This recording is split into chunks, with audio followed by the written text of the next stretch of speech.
La verdad pura y limpia es la mejor manera de persuadir. La mentira solo conduce a la agudización del conflicto. Simón Bolívar. Algunos estamos amenazados de muerte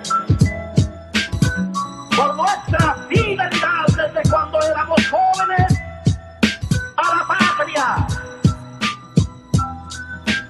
al pueblo, a los trabajadores y a la causa del socialismo.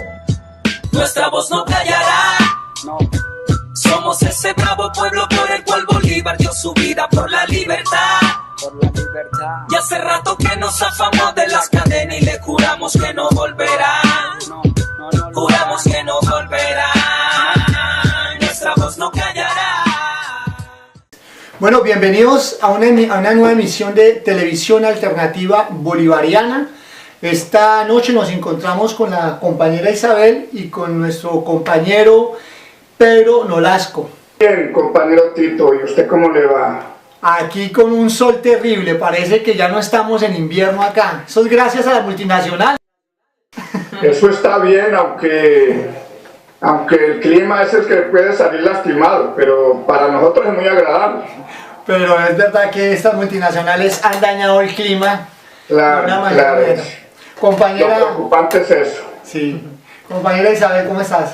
Buenas tardes, encantada de volver a compartir con ustedes esta tarde y también en mi sección internacional hablaremos de clima, por supuesto. Ah, mira eso.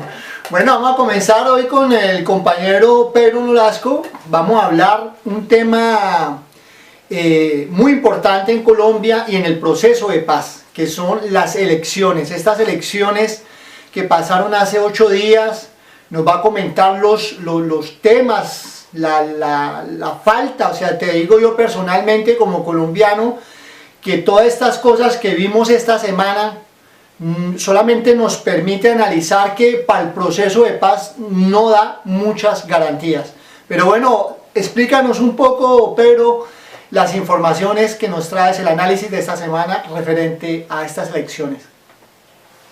Sí, yo creo que hay un debate que es muy amplio y muy interesante sobre las elecciones en Colombia. Sin embargo, yo pienso que hay que tener cuidado en el balance que se pueda hacer de los resultados de las elecciones en sí mismas, en lo que tiene que ver con los votos, de la participación de la izquierda, entendiendo la izquierda como un movimiento muy amplio que en Colombia es compuesto por varios partidos y movimientos, y la participación directa de lo que podríamos llamar esa izquierda más a la izquierda, o lo que podríamos llamar, que yo lo digo sin ruborizarme, la izquierda radical, que en este caso pues estaría representada por los comunistas, por la Marcha Patriótica y por la Unión Patriótica.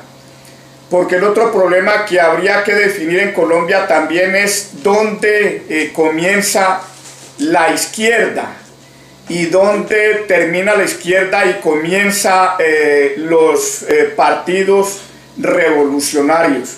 Yo pienso que el término de izquierda en Colombia está muy desgastado, y a dirigentes y a movimientos que en la práctica no pasan de ser liberales, en el sentido pues un poco más estricto de la palabra, se les llama de izquierda e incluso a veces se comete el atrevimiento de llamarlos revolucionarios. Yo creo que hay una serie de relaciones en ese sentido. Y no solamente en Colombia, porque sí, lo podemos ver aquí en Europa, lo podemos ver aquí, inclusive aquí en Francia, donde supuestamente el presidente, los que están en el gobierno son socialistas, pero las políticas neoliberales que ellos llevan, los supuestos socialistas, es algo que nos aterra a nosotros. Podemos ver en España pues que el Partido Socialista Obrero, eso es algo que deberían ser, porque bueno, yo pienso que la izquierda, los que somos de izquierda, y es más bien la derecha que ha utilizado los nombres de un partido socialista o hacerse decir que son revolucionarios para confundir al pueblo, y eso lo hacen muy frecuente, y bueno, eso son muy especialistas, pienso yo, en Colombia. Lo vemos, podemos mirar esta situación con las votaciones que hubieron, por decir, en Bogotá. O sea, cómo la gente no es consciente, que no, aquí nosotros no es que seamos petristas, pero Petro hizo cosas buenas para la ciudad, para la mayoría de los bogotanos. Se ven las cosas, no sé cuántos taparon 1400 huecos, los megacolegios, bueno, todo, una cantidad de cosas. Le quitó el negocio de las basuras a los hijos de Uribe. Bueno, ¿cómo el pueblo de Bogotá no pudo ver eso?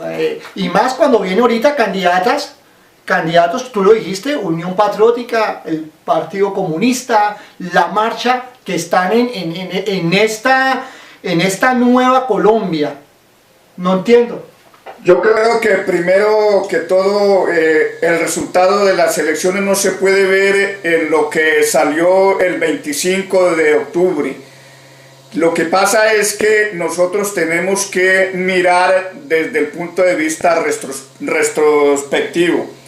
La campaña contra la izquierda colombiana, y obviamente pues con mayor razón y acentuada en lo que allí se llama la izquierda radical, comenzó hace muchos años. Habría que decir que comenzó desde el momento en que la izquierda asumió la alcaldía de Bogotá, es decir, hace 12 años la derecha y la ultraderecha colombiana vienen haciendo un trabajo dirigido, cronometrizado, planificado, controlado, evaluado para arrebatar esa alcaldía, hecho pues que lo consiguieron ahora el 25 de octubre.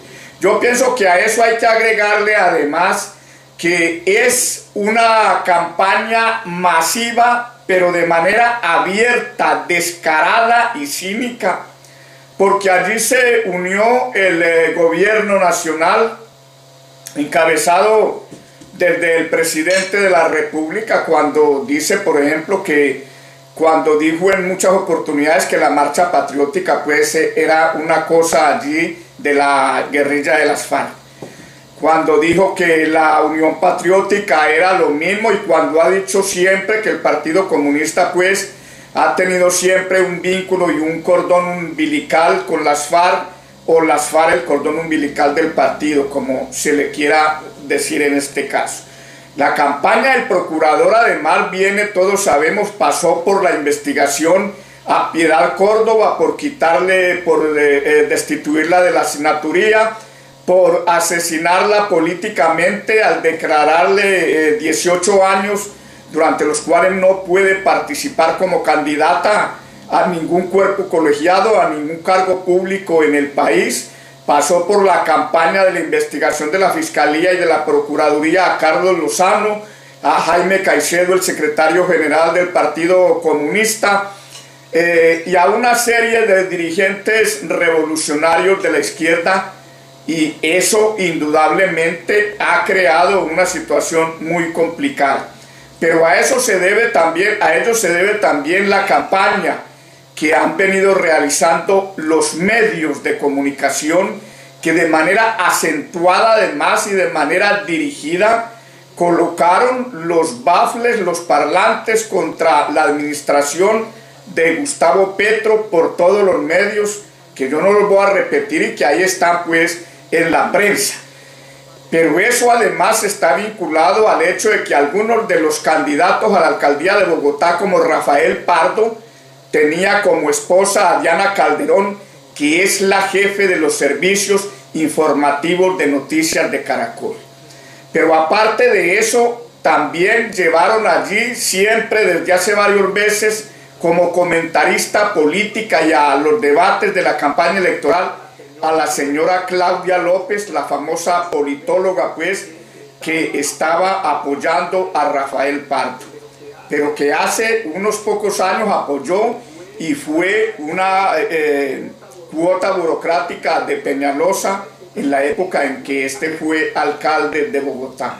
Es decir, se acumula una serie de cosas que yo pienso que es lo que hay que analizar más allá de cuántos votos obtuvo o no obtuvo la izquierda. Es decir, yo lo que digo es que hay que detenernos en el contenido del análisis y del balance y no tanto en la forma. Es evidente que la izquierda tiene que hacer un balance crítico y autocrítico, pero no para autoflagelarse y no para mochar cabezas, porque yo pienso que no es ahí donde está, en mi opinión, el problema fundamental. Eso es buscar las sábanas, buscar la fiebre en las sábanas. No, la fiebre la tiene el enfermo. Y lo que hay que analizar allí entonces es el sistema electoral colombiano, que es un sistema anacrónico, es un sistema putrefacto, corrompido desde la médula, pero es que eso no es nuevo. Yo no veo por qué tanto debate, además, pues como tan, todo el mundo como asustado, como, no. Yo pienso que nosotros tenemos también que ser un poco más reflexivos y más responsables en el análisis, y esa responsabilidad le cae también a la izquierda. La izquierda sabía a qué se sometía. Nosotros tampoco podemos pues salir ahora de que nos sorprendieron, que pasó donde no. Nosotros sabíamos, porque es que eso no es nuevo. Es el sistema con el que se ha ganado elecciones cada 4 años o cada 2 años, depende para qué son las elecciones. Ahora, yo pienso que hay que medir otras cosas en la campaña electoral. Y es que cuando el presidente Santos dice, llama a votar y dice, votemos por los más honestos, el presidente Santos ya le está diciendo a todo el mundo que allí hay candidatos corruptos, que allí hay candidatos que están vinculados al paramilitarismo, que hay candidatos que están vinculados a la corrupción, que hay candidatos que están en la cárcel y estando en la cárcel ya condenados por delitos de paramilitarismo, por delitos de lavado de activos, de narcotráfico, de homicidios, son candidatos. Pero entonces le dejan a la gente, al ciudadano común y corriente, que resuelva el problema en la mesa de las urnas. No hay un ente que investigue, que controle. El procurador no se le vio. El procurador estaba preocupado por ver si los funcionarios de Petro estaban como testigos electorales en las mesas para contar o para apoyar a la candidata de Bogotá por el Polo Democrático, a Clara López Obregón. Así es, así es. Y entonces el procurador no veía todos los actos de corrupción que se estaban dando a todo lo largo y ancho del país. Es decir, una campaña en la que ahora, si uno ve de los 160 candidatos aproximadamente, otros hablan de 152, que estaban cuestionados por vínculos con parapolítica, salieron el 60% de estos candidatos. Los candidatos de toda la costa que salieron elegidos a las alcaldías y a las gobernaciones tienen fuertes vínculos con los grupos paramilitares, pero además son castas, dinastías políticas que vienen gobernando hace 20, 25 y 30 años estos departamentos. Son las mismas familias entre hermanos, padres, hermanas, sobrinos, cuñados, suegros, todos. No hay uno solo que no venga de esa dinastía. Como es, por ejemplo, que a Yair Acuña, que es ex senador de la República, que fue miembro de la Comisión de Acusaciones del Congreso y que era uno de los investigadores de Álvaro Uribe Vélez por los vínculos con paramilitares, lo cogen el 24 de octubre con más de 600 millones de pesos y sus camionetas blindadas, cuando la esposa de él era la candidata a la gobernación de Sucre. Entonces, ¿esto qué es? Lo grave es que la fiscalía lo deja ir. Es decir, lo mantiene vinculado a la investigación, pero lo suelta. ¿Eso qué es? Pues eso obviamente indica que hay un sistema corrupto desde arriba hasta abajo, donde está el Consejo Nacional Electoral, los jurados, donde hay jurados de votación vinculados, donde hay registradores municipales, departamentales que están vinculados al fraude, donde hay candidatos, donde el voto se compra, el voto se vende, donde se mueven miles y miles de millones. El presidente Santos dice cínicamente que se acabó prácticamente la compra de votos y el movimiento de dineros para compra, venta de votos y trasteo. Eso no es cierto. Lo que cogió la fiscalía, lo que incautó la fiscalía, que son aproximadamente 1.500 millones de pesos, eso es una gota de agua en el mar.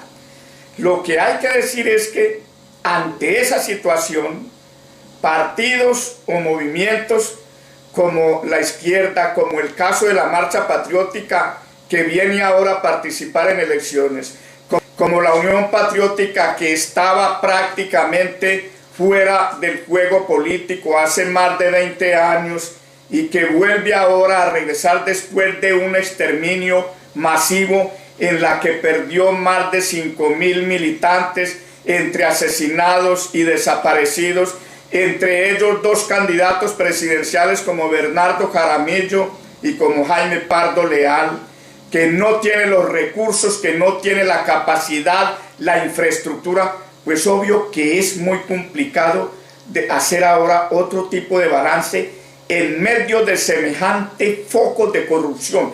Yo lo que creo además es que la izquierda va a tener que replantearse muy seriamente esto.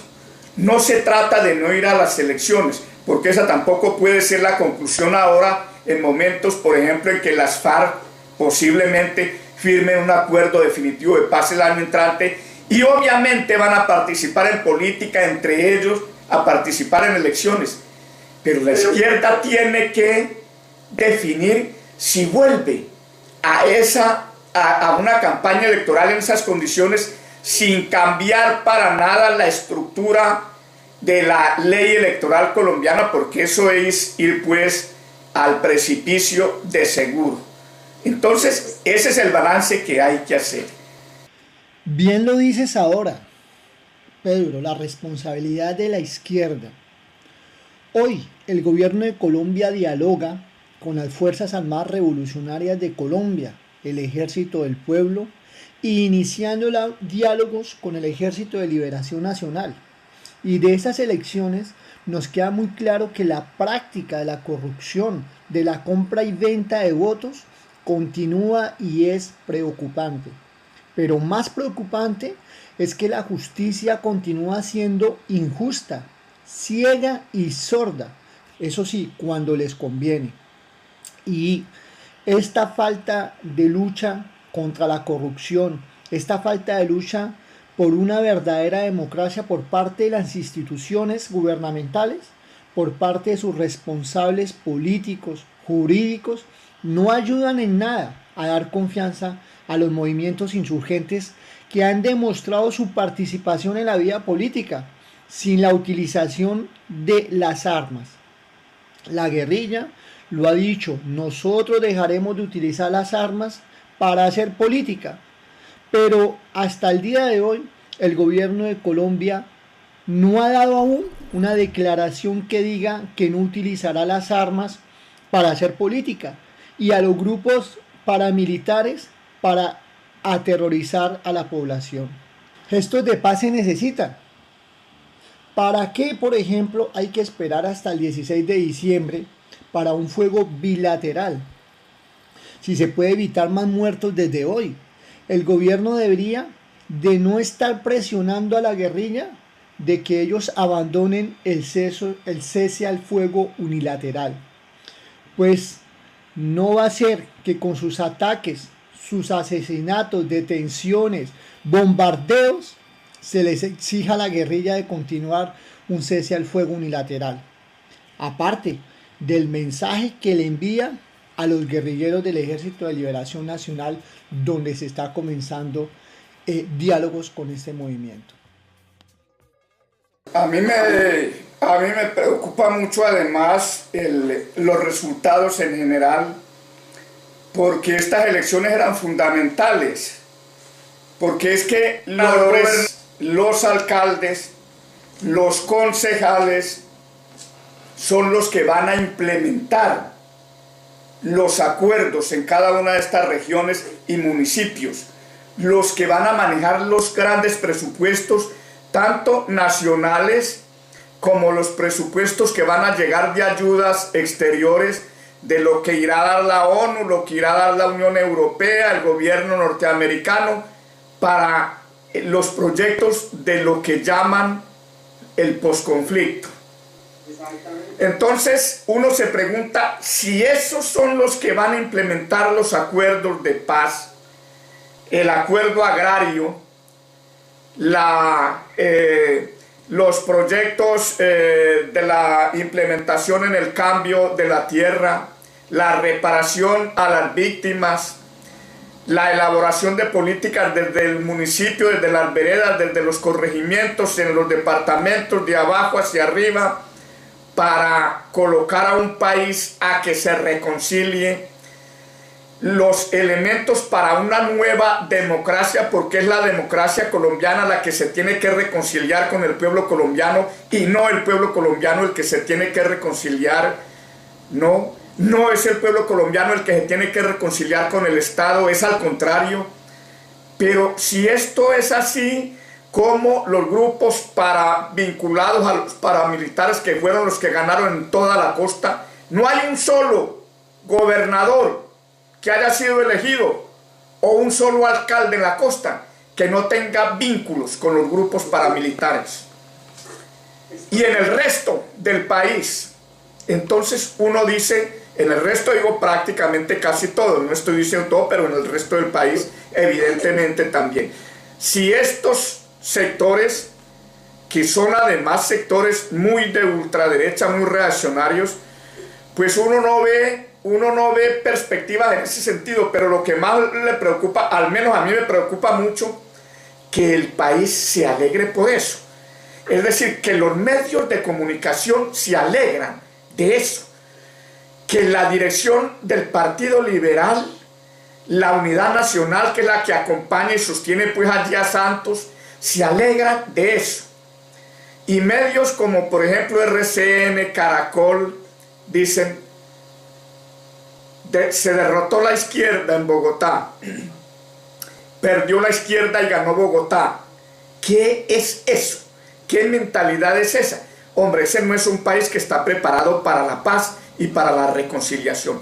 Y ese no es un país que está preparado para abrir de verdad cauces democráticos a través de reformas estructurales para que la oposición democrática y revolucionaria pueda de verdad participar en la lucha abierta de masas para cambiar las estructuras sociales, económicas y políticas de ese país. Y sobre todo, el movimiento guerrillero en vía de desmovilización y de integración a la vida política abierta, legal y de masas. No veo que ese sea un país que esté en esas condiciones y que tenga ese terreno abonado.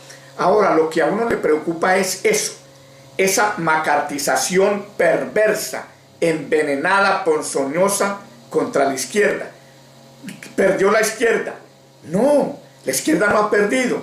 Es que la izquierda, aparte de la alcaldía de Bogotá, no ha tenido pues grandes gobernaciones, aparte pues de una de la de Pasto en la que estuvo, de la de Nariño en la que estuvo Navarro Walls, que uno se pregunta además, bueno, y otro, es que la izquierda no ha sido gobierno allí para que digan derrotada a la izquierda. Pues sí, la asesinaron, la derrotaron, pero políticamente no la han derrotado. Pero además el sentido es muy cínico. Yo no creo que haya perdido la izquierda en Bogotá, no. En Bogotá perdió el pueblo. Perdieron esos sectores que se vieron favorecidos por esa política económica y social, controvertida a veces en muchas medidas de Petro, pero que llegó a amplios sectores populares donde nunca había llegado un centavo del presupuesto de Bogotá. La política sobre educación, sobre vivienda, sobre salud, sobre vías, la política de ayuda a los desplazados de la violencia, una administración más cercana a la comunidad.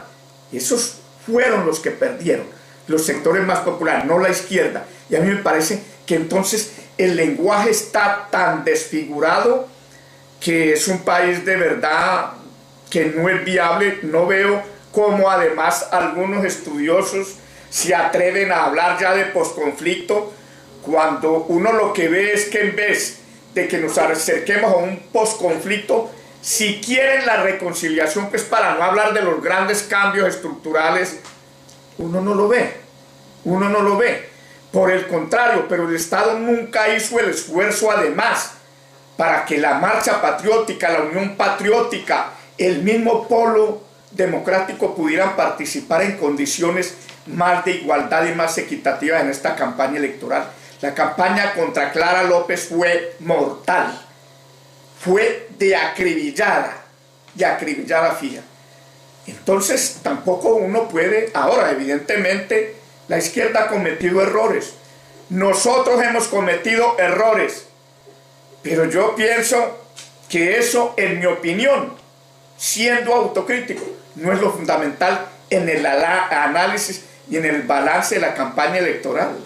No, porque también corremos ese riesgo, una discusión pues profunda en la izquierda, en la que nos autoflagelemos, en la que incluso podríamos descabezar gente, sacar gente, fraccionar más a la izquierda, y ese no es el problema si dejamos la estructura electoral. Digo yo, hay otras que hay que cambiar, pero como estamos hablando es de lo que fueron estos resultados electorales, si eso lo dejamos quietico, pues vamos por donde no es. Estamos buscando el abogado río arriba. Y otra cosa que me parece a mí que hay que tener en cuenta es que, contradictoriamente a eso, a lo que fue eso, lo que indica que es el pueblo el que se está sacrificando, es que estas fueron las elecciones más pacíficas en los últimos 40 o 60 años. Lo reconoce oficialmente el gobierno, porque las FARC no sabotearon nada.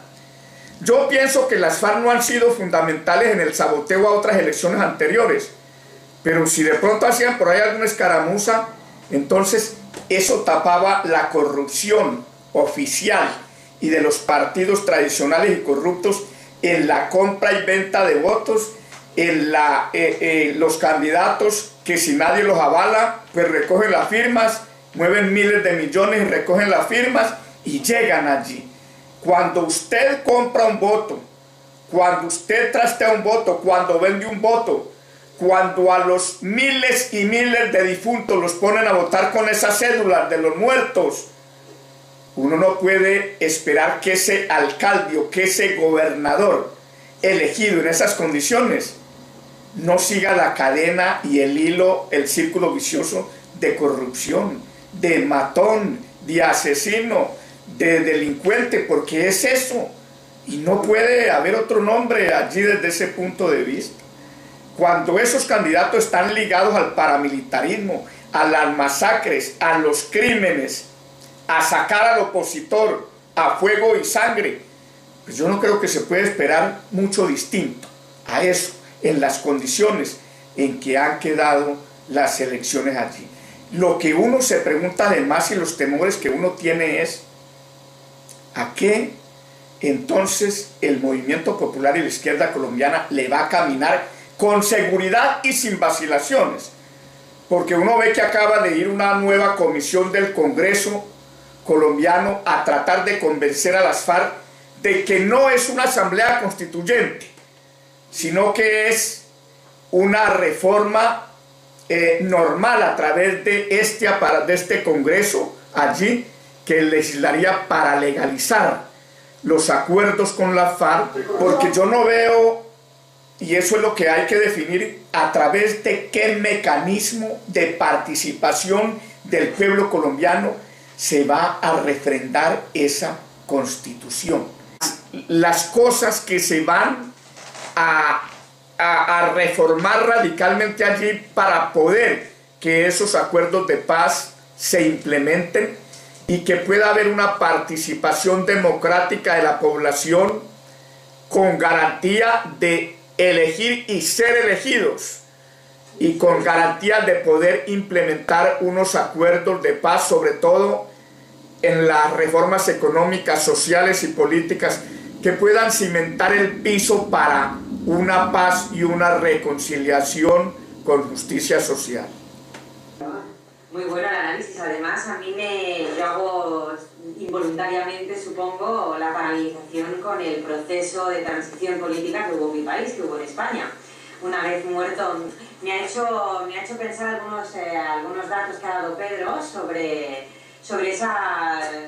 esa paralelización en el momento en el que el dictador muere. Lamentablemente nadie lo mata, sino que muere en su cama de viejo por los crímenes de guerra, por los crímenes de la dictadura de Francisco Franco. Y sin embargo, todo eso, en el imaginario colectivo español, entre nuestros abuelos y nuestros padres, existe la necesidad de decir siempre: niño, es que lo que atrás quedó, no hace falta remover, como se dice vulgarmente, no hace falta remover la mierda que luego huele, ¿no? Pues son católicas, ¿no? Y el problema es ese, que si no removemos, que si no acabamos reconciliándonos los unos con los otros, al final no sirvió de nada la transición política que hicimos, como actualmente se demuestra. Así es, ellos quieren decir: mamá, hay pobres, no te preocupes, amigo, porque Dios quiere. Y así no es, así la realidad. Pero muchas gracias, te esperamos la semana próxima. Interesante que pudiéramos analizar esta última parte, la que tú hablaste, sobre por qué la importancia de que este proceso que se está dando en La Habana se cierre con una constituyente, con la participación de todo el pueblo colombiano, de toda la sociedad, de todos los movimientos, que se pueda tener la oportunidad también de ese derecho a los medios, que es algo importante, porque los medios, como tú bien lo explicaste en esta emisión, han sido cómplices de ese terrorismo de Estado, han sido los que han generado las guerras, ellos son responsables, y también tendrán ellos que estos medios de desinformación han sido victimarios y también tienen que decir la verdad sobre las cosas que en Colombia nos ha contado. No, yo quisiera, aunque no sé si quede en el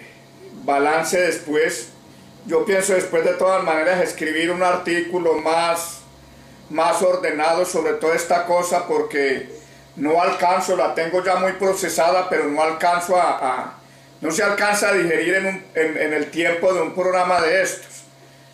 Hay que decir, por ejemplo, que fue tan evidente la corrupción y el ventajismo oficial que Aída Abella, la candidata al Consejo de Bogotá por la Unión Patriótica, está librando una verdadera campaña, una verdadera batalla campal, porque en los formularios, varios formularios que tenían que llenar, no encontraron dónde colocar la planilla, las casillas de los votos de la Unión Patriótica.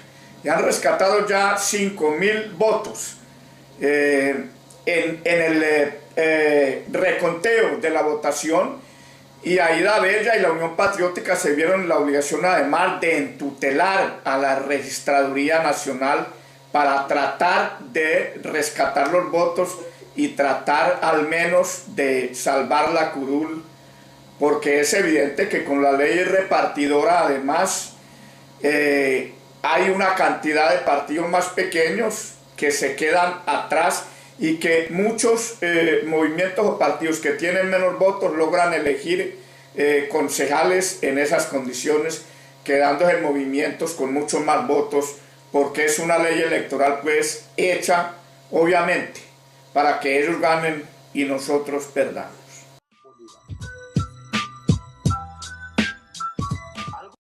Rato que nos zafamos de las cadenas y le juramos que no volverá.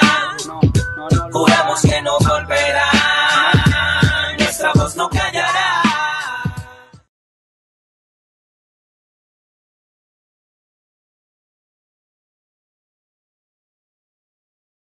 Estaría representada por los comunistas, por la marcha patriótica y por la unión patriótica.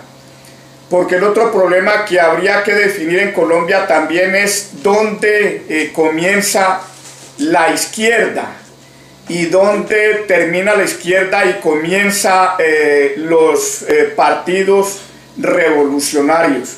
Yo pienso que el término de izquierda en Colombia está muy desgastado y a dirigentes y a movimientos que en la práctica no pasan de ser liberales en el sentido pues un poco más estricto de la palabra, se les llama de izquierda e incluso a veces se comete el atrevimiento de llamarlos revolucionarios. Yo creo que hay una serie de interesantes sobre las elecciones en Colombia.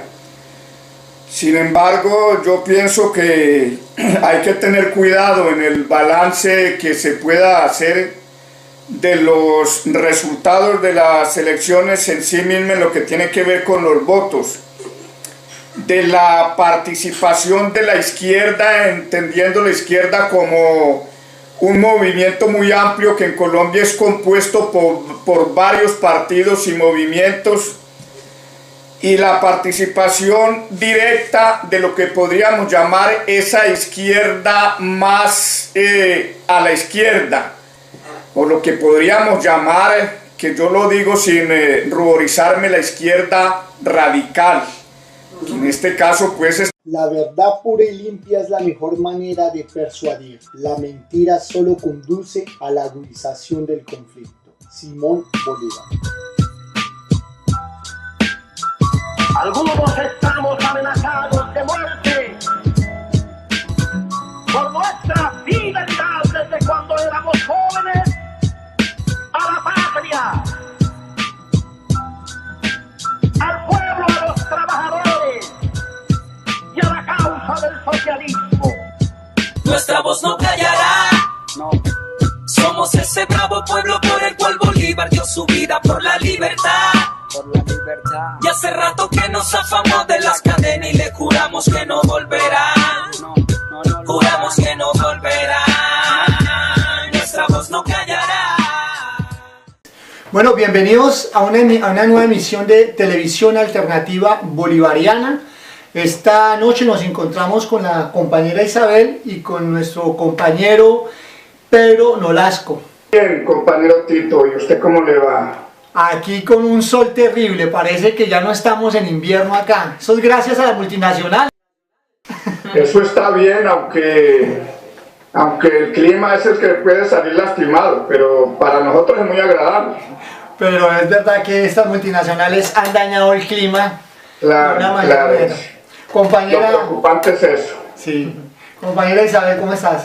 Buenas tardes, encantada de volver a compartir con ustedes esta tarde y también en mi sección internacional hablaremos de clima, por supuesto. Ah, mira eso.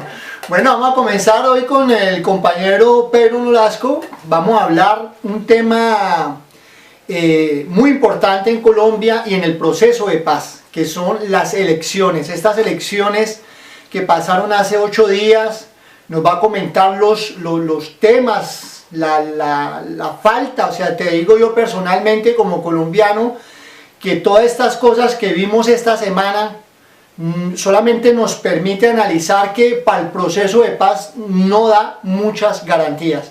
Pero bueno, explícanos un poco, Pedro, las informaciones que nos traes, el análisis de esta semana referente a estas elecciones. Sí, yo creo que hay un debate que es muy amplio y muy interesante.